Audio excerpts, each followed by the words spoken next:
Okay, this is our video 2 about our countdown tower that uses addressable LEDs.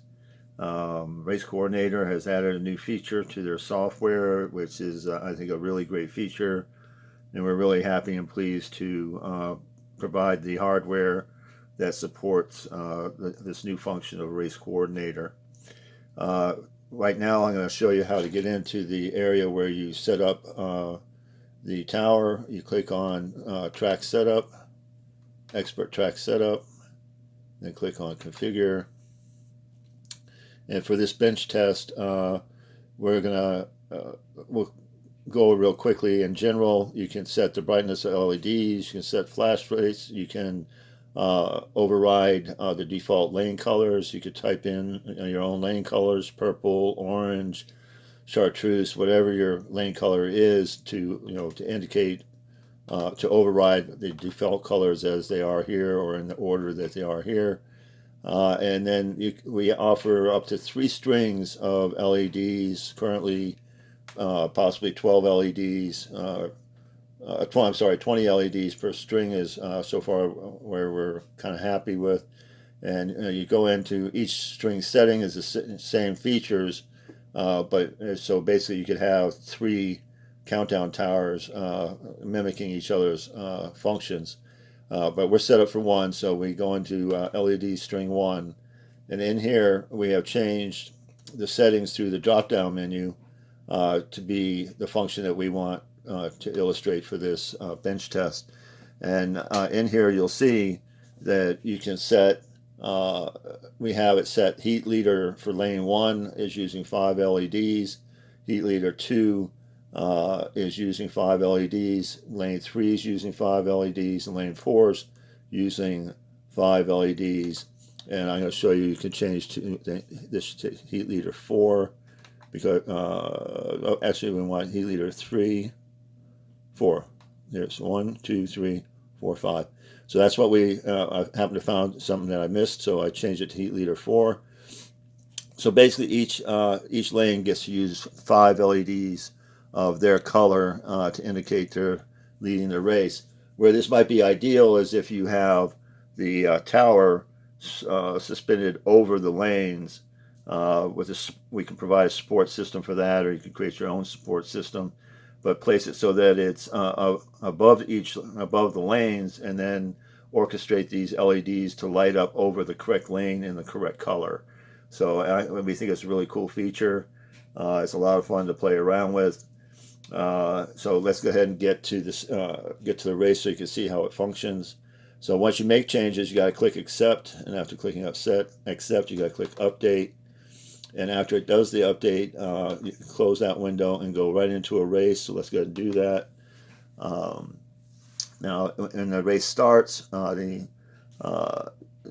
starts a 10-minute countdown. We're going to jump through the 10-minute countdown and jump into the countdown itself. Now, it won't indicate anything on using the light bridge in terms of countdown, because all the LEDs are set for heat leader by the lane.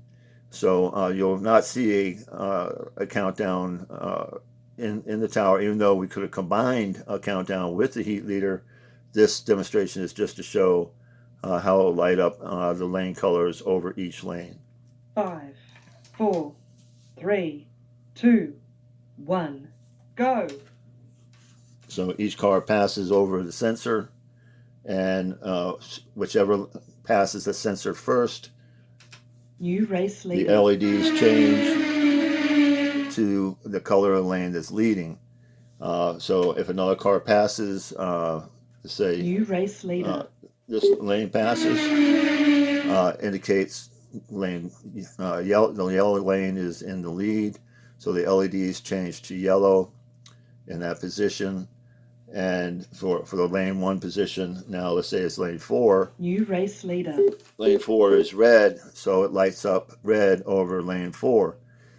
So you can orient these LEDs in literally any number or order that you have to pick. If it may look good, may not look good. It might do what you want or might not do what you want. But the point is you can go in and alter them until you 2 get minutes left. a combination that you like. But in this configuration, I actually have 5 LEDs being lit up for each lane color, and I have it oriented over the correct color over the correct lane. So my lane on my setup, and the way it's set up in RC right now, lane 4 is red and lane 1 New race leader. is yellow. Halfway Now, through the heat. if lane 3 takes control, New race leader. it's going to change to white because my lane 3 is white. And that will, as I say, move throughout the tower and light up over the correct lane if you configure it correctly in the software. So again, it's lots of fun to play around with. You can use any number of LEDs. You can have one LED light up over each lane if that's what you want. 60 seconds left. You just position it in the software as to which exact LED you want to be lit over which lane. And you can, again, set it. It will, in this particular setting, to show heat leader, it will show the correct color for the correct lane. So it's a nice feature. I like mixing this feature with race status. I like having race status perhaps in the middle LEDs, and then on the outside I use all the LEDs and just set them as heat leader, so that no matter what lane is won, no matter which lane is winning, the LEDs will light up. All the LEDs will light up in that lane color. And won't have anything to do with being above the lane. It's just showing using more LEDs for the lane color itself. And unlike because there's no race status, when the heat is over, there won't be any flashing lights. There won't be anything to indicate that the heat is over, but it will indicate until the next heat which lane is in the lead. So that's a nice feature because it also indicates in between heats for whoever is observing the track which lane is currently winning the heats. Now, when you close this, the LEDs go off, and you can do whatever it is that you plan on doing next. But we'll be showing some other videos, other different combinations. The idea is that you can mix and match and play around with this as much as you want. Sometimes you'll see an anomaly if the power setting or voltage to the LEDs is set too low. You can set it anywhere from 225 down to, let's say, 25. You probably go down to 5, but it probably won't work right at all at 5. But so it needs some power to work more correctly. But if you find them a little too bright, you can turn them down. If you want them to be even brighter, you can turn them up. It's just that it doesn't display well on the digital camera, so we turn the power down just so that you can get an idea of the color change. Because otherwise, if we crank up the power to the LEDs, it just looks like a white blur on the camera. But these LEDs look excellent in person. They look way better in person than on the camera.